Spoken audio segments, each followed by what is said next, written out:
Buenas tardes, profesor. Mi nombre es Lila Chira, mi grupo es el número 7 y está conformado por Paola Cayagua, Lourdes Velázquez y Yolisa Quispe. Mi grupo eligió el tema del terrorismo y voy a iniciar dando la introducción.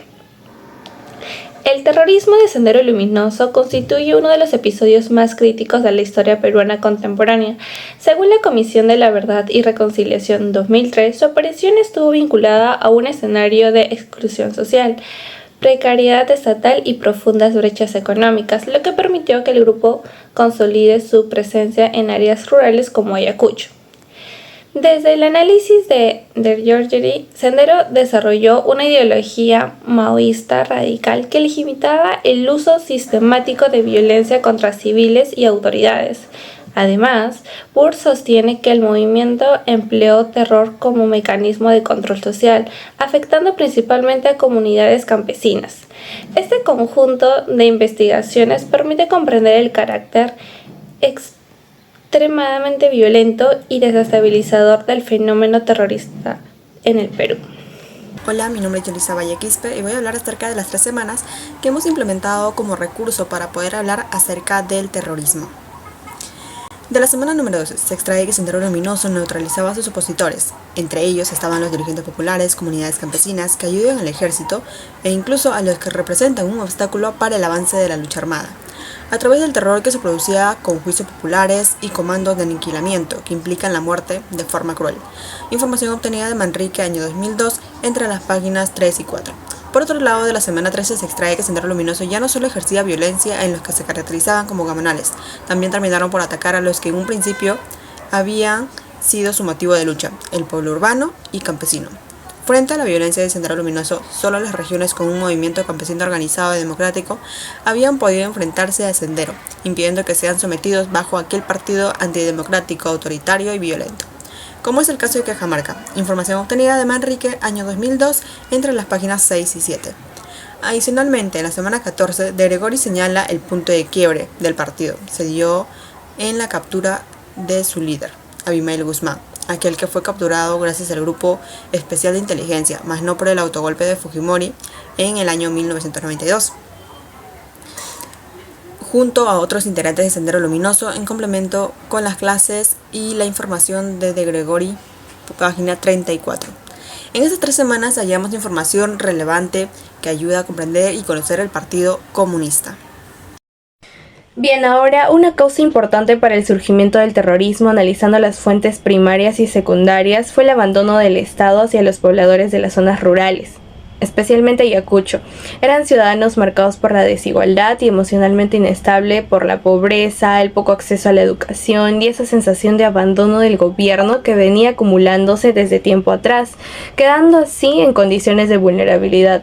Según Manrique, en el capítulo La persistencia de la herencia colonial, esta vulnerabilidad no surgió de un momento a otro, sino que tenía raíces profundas. Explica que la violencia del conflicto interno no puede entenderse sin reconocer que las comunidades indígenas y rurales arrastraban años de exclusión desde la colonia, donde algunos pobladores eran considerados inferiores por su color de piel, eran explotados, marginados y sin acceso a derechos básicos como lo es el voto, tratándolos como si no formaran parte de la población.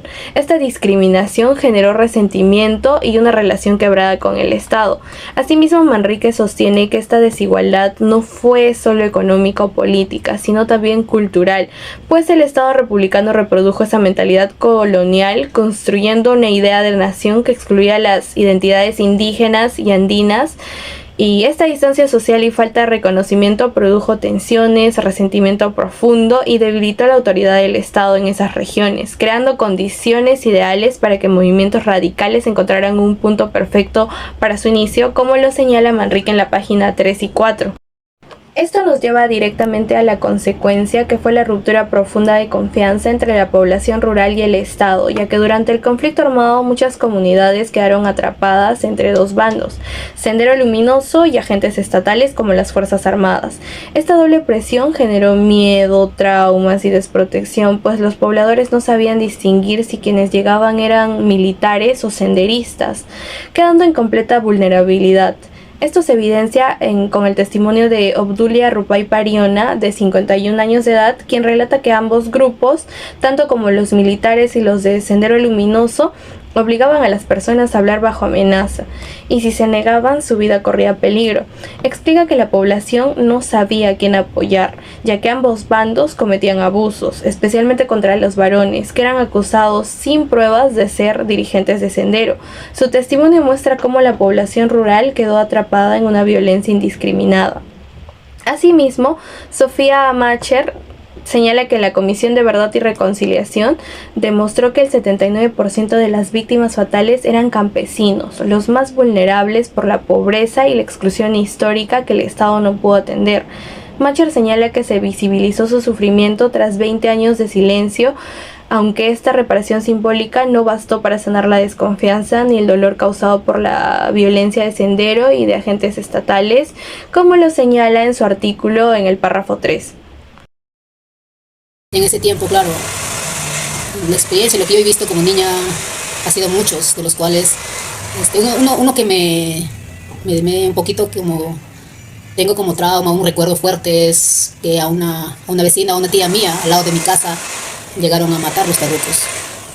¿Cómo? Por la razón porque uno de mis primos que había acompañado a los terrucos había regresado herido y estaba en su casa descansando, y en eso pues mi tía se había emborrachado un día y le había insultado a mi primo y le había dicho que le iba a avisar al cuartel, que iba a ir a avisar que él estaba ahí, que era terruco, y me imagino que para que lo lleven, para que lo arresten, de los cuales los comuneros se habían dado cuenta que mi tía ya estaba yendo en el camino, le hicieron regresar al pueblo, ¿no?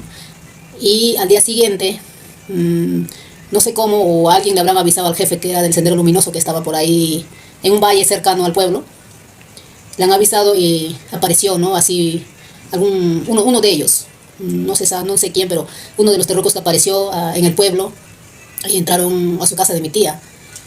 Y lo único que yo me acuerdo, escuché que hubo dos sonidos como si hubieras soltado una piedra grande al piso, 2 veces. Y nada más, porque no hubo mucho bulla tampoco. Ya al día siguiente nos enteramos que a mi tía ya le habían llevado a enterrar, como hacia 5 de la mañana, así, ¿no? Y ya me imagino que los dirigentes del pueblo, que eran de los terrucos, nombrados por ellos, digamos, obligados prácticamente, porque tenían miedo, porque si no les hacía caso a los al Sendero Luminoso, también eran hombres muertos. Igualito del otro lado, los soldados que venían también, o los ronderos, no podían decir nada, porque si decían algo, igual también pasaba, ¿no? Porque si los terrucos se enteraban que les dio alguna noticia, algún soplo que hubo, igualito los mataba también, ¿no? Era una tarde, era de 3 de la tarde, entonces en todo el pueblo estaban correteando, andando, diciendo que va a venir los tucos, va a venir los tucos. Entonces yo también estaba ahí, entonces mi hijita justo la bebé estaba enferma con fiebre. Entonces yo, cuando llegaron, me fui también por la calle, como ver toda esa cosita. Entonces ahí, y llegaron así a la tienda grande, había una tienda grande de todo, vendía ahí surtido de abarrote, de todo. Entonces, con mi hijita estaba mal la bebé, con fiebre, me fui pues allá a la tienda a comprar una pastilla así, y ya no le encontré a los dueños, ahí estaban ya los terroristas ahí, sacando toditas las cosas de la tienda. Entonces yo entré y le digo, señor, véndeme una pastilla, y él me dice, no, acá no se vende, acá se regala todo, me dice. Yo le digo, no, ¿cómo? Entonces me sale, no, llévase, señora, llévase. Me hizo cargarme con la bolsa, todo, y ya yo me fui, y estaba también con miedo, ¿no? Porque la gente me estaba mirando, y me decían que ahora sí ya va a venir los soldados, van a reclamar, todo me decían, dueño. Se asustó, me fui, entonces ya, he vuelto. Entonces cuando he vuelto ya al señor, al dueño de la tienda, lo tenían así marrocado, y le llevaban a la plaza para que le maten. Entonces ya yo también fui, y estaban ya diciendo, no, que esto va a morir, lo vamos a matar porque es una persona mala. Entonces, y ahí nomás dispararon otras personas, creo que eran estos mafiosos, algo así, los narcos. Entonces ahí sí se escaparon los terroristas, escaparon dejando al señor, y el señor se escapó. La forma en la que el Estado y la sociedad enfrentaron el conflicto no fue la suficiente ni la adecuada. La desigualdad marcada por el Estado fue una base que permitió el crecimiento de Sendero Luminoso, porque muchos campesinos vivían sin presencia estatal, sin oportunidades y sin protección real. Esa desigualdad, acumulada por años, hizo que algunas personas vieran en la lucha armada una salida, o en el peor de los casos fueron forzadas a involucrarse.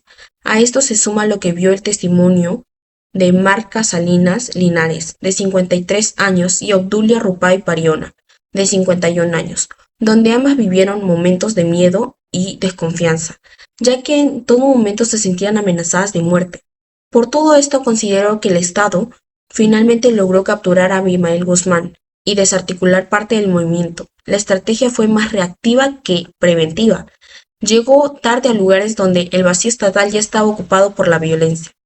Esta alternativa de solución hubiera sido fortalecer la presencia del Estado en formas más humana y constante, y reducir la desigualdad a través de una educación accesible, programas que reduzcan la desigualdad, reconocimiento de pueblos rurales y sobre todo escuchar las demandas del pueblo. Creemos que si el Estado hubiera estado presente desde el inicio, no solo con armas, sino con oportunidades reales, el avance de Sendero Luminoso no habría tenido oportunidad mínima de crecer.